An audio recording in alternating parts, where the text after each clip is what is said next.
Bonjour à tous et à toutes.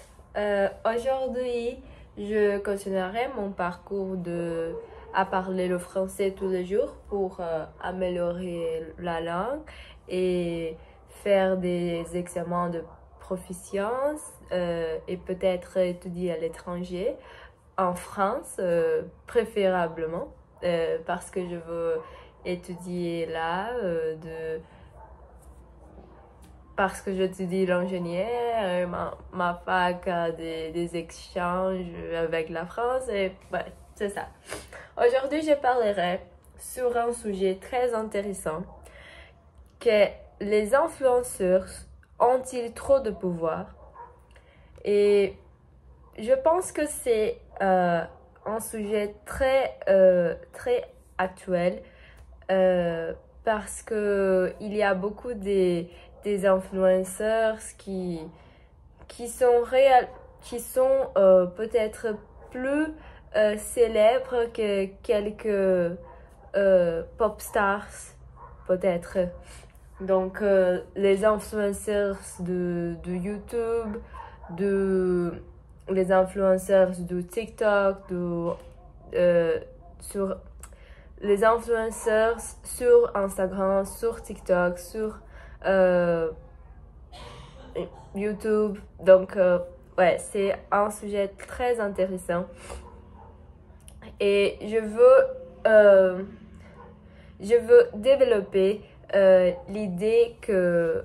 Donc, je ne me considère pas un influenceur. Je fais juste des vidéos sur YouTube pour mon projet personnel.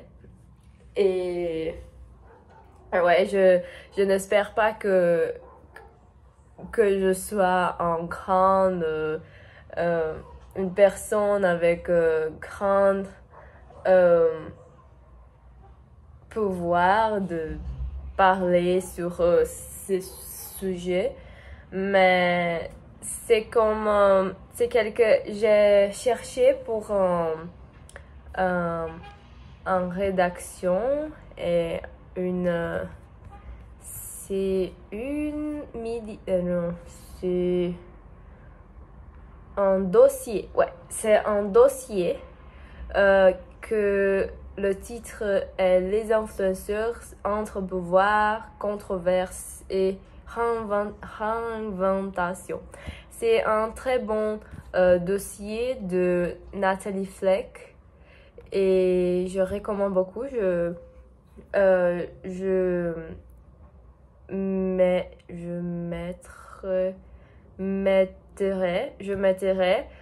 ce lien sur la description là-bas. Et ouais, on commence pour l'idée de peut-être les influenceurs ont de l'impact positif. Plus de temps, c'est pour faire des contenus éducatifs, informatifs de ce monde, de se registrer pour exposer leur vie, leur mode, leurs vêtements de jour à jour, leur maquillage. Et ouais, c'est très bénéfique, c'est très positif pour ces personnes. Il y a des vlogs que des YouTubers, des influenceurs sur des plateformes. Ils partagent des conseils, ils sensibilisent à des causes écologie et santé mentale et ouais, ouais, et quelque chose comme ça.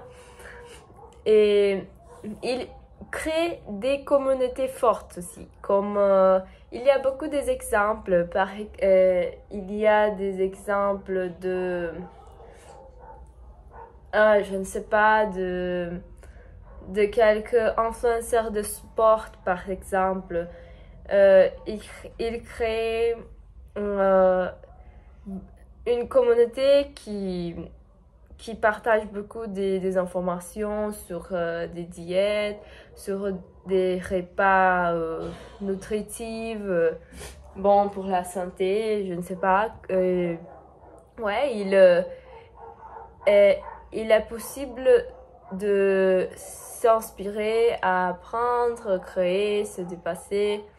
Donc, c'est une communauté. Il y a beaucoup de communautés engagées sur ces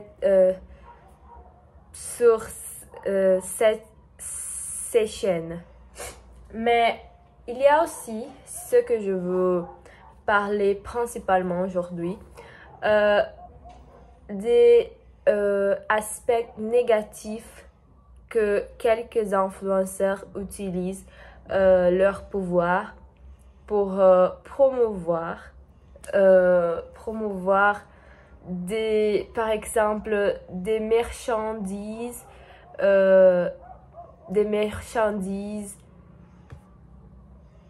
et attends, il y a beaucoup de vocabulaire pour ça, mais je ne sais pas très bon avec vocabulaire, donc il y a beaucoup des influenceurs qui utilisent leur pouvoir pour promouvoir les marchandises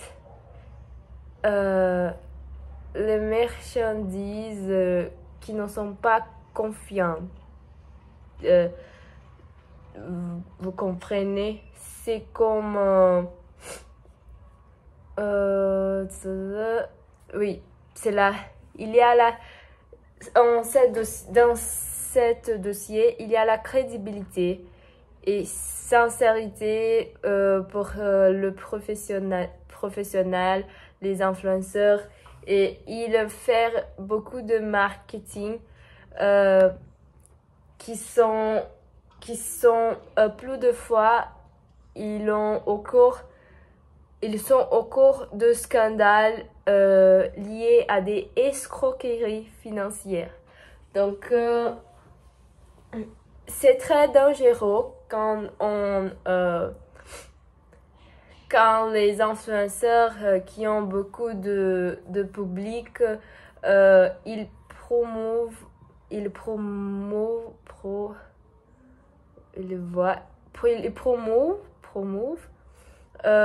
des escroqueries financières. Et qu'est-ce que c'est cette escroquerie financière? C'est comme les placements douteux, donc les montages pyramidaux. C'est très commun, c'est ça, pour promouvoir ce escroquerie financière. Et aussi, une de ces escroqueries, c'est arnaque aux crypto-monnaies.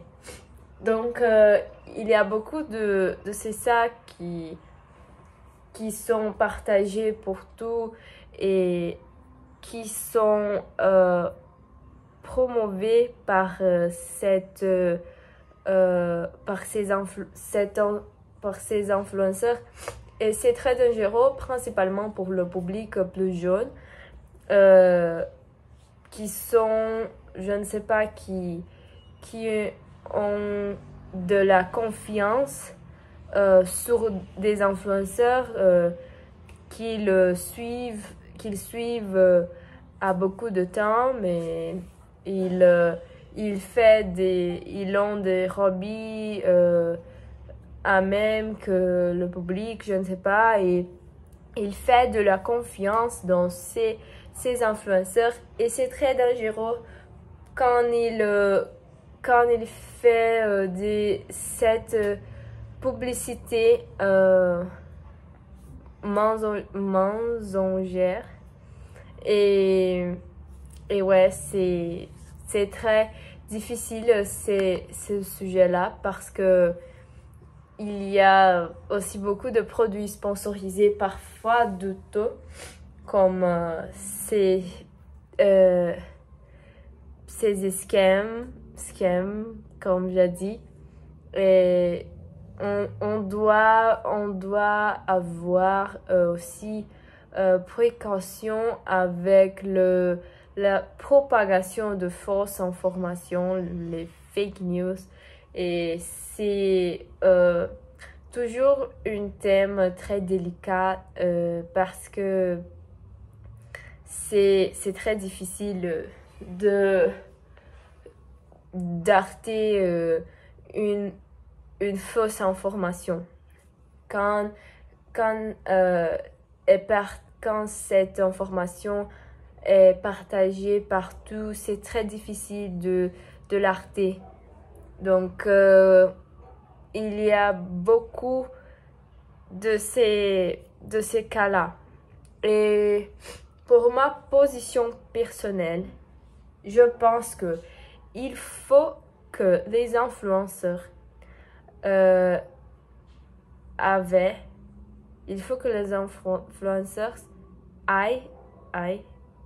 pense que c'est c'est subjonctif, mais aient des responsabilités pour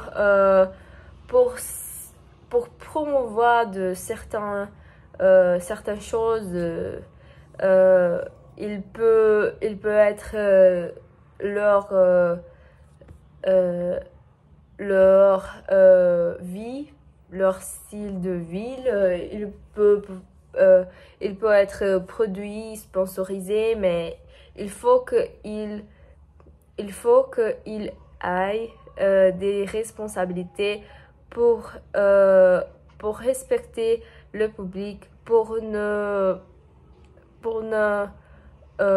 exposer, partager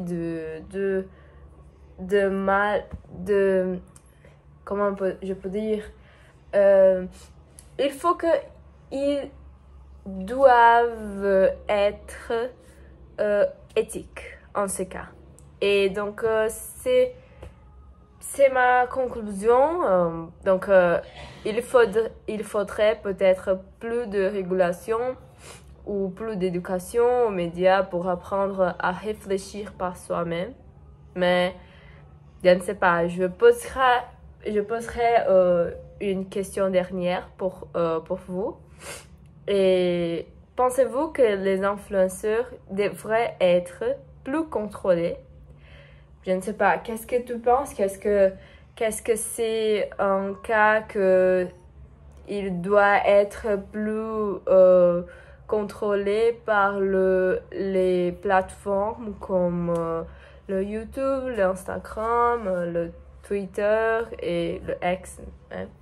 Et ouais, c'est ça pour aujourd'hui. Merci beaucoup pour me regarder. Et je pense que je vous verrai la prochaine vidéo. Merci beaucoup. Au revoir.